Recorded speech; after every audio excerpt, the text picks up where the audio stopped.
চতুর্থতম।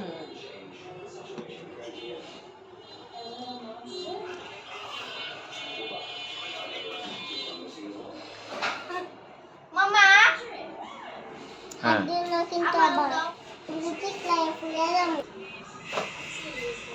দূরে যাও। এই কি প্রশ্ন আছে কর? প্রথম প্রশ্ন, তুই আমাকে মার কাছে যেতে দেখ না কেন? আমি দিব। আমি যাইতে দিব। ওকে, এরপর আর কি? আর কি বল? আর তোর প্রশ্ন তুই কর। আরে আজব, তোর প্রশ্ন আমি কে রে নামায় ফেলবো?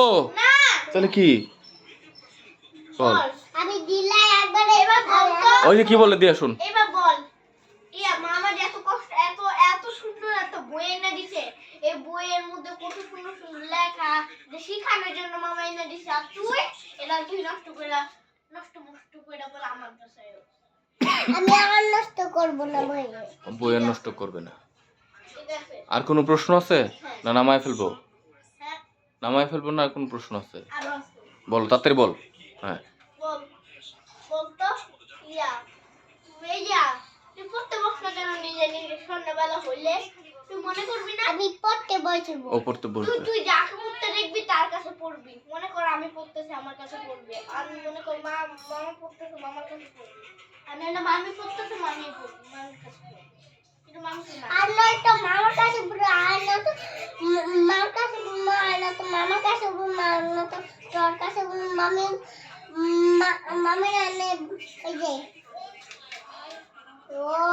শেষ, নামায় ফেলবো? বল, সারাদিন তুই মোবাইল দেখোস কেন? মার কথা যে শুনবো। ওকে ওকে, এবার নামায় ফেলি।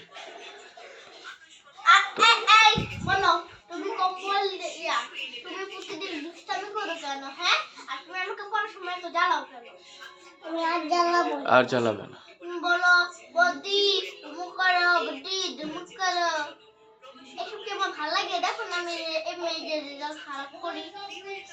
আমি আর তুমি রেজাল্ট খারাপ করবে না, আমি আর রেজাল্ট খারাপ করব না। এখন কি? একটু পড়তে বল, শান্তি নাই। এখন কি ওকে নামাবো কিনা? তোমার কি আর কোনো কথা আছে? না। হ্যাঁ দিদানে জানি।